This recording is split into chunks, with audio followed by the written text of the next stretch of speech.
ശിവപ്രീതിക്കായി അനുഷ്ഠിക്കുന്ന വ്രതമാണ് മഹാവ്രതം എന്നറിയപ്പെടുന്ന ശിവരാത്രി വ്രതം. ഈ അനുഷ്ഠാനത്തിലൂടെ കുടുംബത്തിൽ ഐശ്വര്യവും അഭിവൃദ്ധിയും ഉണ്ടാകും എന്നാണ് വിശ്വാസം. ദാമ്പത്യ ജീവിതം ഭദ്രമാകുന്നതിനും ഈ വ്രതം മഹത്തായി കാണുന്നു. കുംഭമാസത്തിലെ കൃഷ്ണ ചതുർദശി തിഥിയിലാണ് ഈ വ്രതാനുഷ്ഠാനം.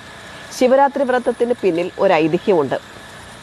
പാലാഴി മഥനം നടത്തിയപ്പോൾ രൂപം കൊണ്ട കാളകൂട വിഷം ലോകരക്ഷാർത്ഥം പാനം ചെയ്തു മഹാദേവൻ. ആ വിഷം ഉള്ളിൽ ചെന്ന് ഭഗവാന് ഹാനികരമാകാതിരിക്കുവാൻ വേണ്ടി പാർവ്വദേവി അദ്ദേഹത്തിൻ്റെ കണ്ഠത്തിൽ മുറുകെ പിടിക്കുകയും വായിൽ നിന്നും പുറത്തു പോകാതിരിക്കുവാൻ വിഷ്ണു ഭഗവാൻ വായ പൊത്തിപ്പിടിക്കുകയും ചെയ്തത്രേ. ഭഗവാന് ആപത്തൊന്നും വരാതെ പാർവ്വതീദേവി ഉറക്കമിളച്ച് പ്രാർത്ഥിച്ച ദിവസമാണ് ശിവരാത്രി. ശിവരാത്രിയുടെ തലേന്ന് ഒരിക്കലോടെ വ്രതം ആരംഭിക്കാം. തലേന്ന് വൈകുന്നേരം അരിയാഹാരം പാടില്ല. ശിവരാത്രി നാളിൽ അതിരാവിലെ ഉണർന്ന് ശരീരശുദ്ധി വരുത്തി ഓം നമഃശിവായ എന്ന് ജപിച്ച് ഭസ്മധാരണം നടത്തിയ ശേഷം ശിവക്ഷേത്ര ദർശനം നടത്തുക. ആരോഗ്യമുള്ളവർക്ക് പൂർണ്ണ ഉപവാസമാകാം. അതിന് സാധിക്കാത്തവർ ക്ഷേത്രത്തിൽ നിന്നുള്ള നേദ്യമോ കരിക്കിൻ വെള്ളമോ പഴമോ കഴിക്കുന്നത് നല്ലതാണ്. ഭഗവാന് കൂവളമാല സമർപ്പിക്കുന്നതും കൂവളത്തില കൊണ്ട് അർച്ചന നടത്തുന്നതും ധാര കഴിക്കുന്നതും ശ്രേഷ്ഠമാണ്. ഈ ദിവസം പകലും രാത്രിയും ഉറങ്ങാൻ പാടില്ല.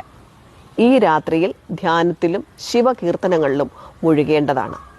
നമഃശിവായ എന്ന പഞ്ചാക്ഷരി മന്ത്രത്തിൻ്റെ അർത്ഥം ഞാൻ മംഗളകാരനായ ശിവനെ വന്ദിക്കുന്നു എന്നാണ്.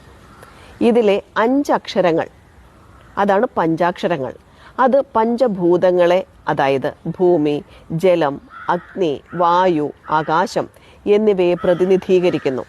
ന ഭൂമി, മ ജലം, ശി അഗ്നി, വാ വായു, യ ആകാശം എന്നിവയാൽ നിർമ്മിതമായ ശരീരത്തെ ശിവന് സമർപ്പിക്കുന്നു എന്നാണ് തത്വം. ശിവരാത്രി കഴിഞ്ഞ് പിറ്റേ ദിവസം രാവിലെ കുളിച്ച് ശുദ്ധമായി ക്ഷേത്രദർശനം നടത്തി തീർത്ഥം സേവിക്കുന്നത് അത്യുത്തമമാണ്. ഇതിനെ പാരണ എന്നറിയപ്പെടുന്നു. അല്പം മലര് കഴിക്കുന്നതും നല്ലതാണ്.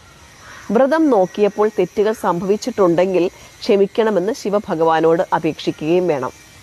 കരചരണകൃതം വാ കായജം കർമ്മജം വാ ശ്രവണ നയനജം വാ മാനസം വാ അപരാധം വിഹിതം അവിഹിതം വാ സർവമേതക്ഷമസ്വ ജയ ജയ കരുണാബ്ധേ ശ്രീ മഹാദേവ ശംഭോ എന്ന ഈ ശ്ലോകം ജപിക്കാവുന്നതാണ്. അതിനുശേഷമേ പതിവായിട്ടുള്ള ഭക്ഷണം കഴിക്കാൻ പാടുള്ളൂ.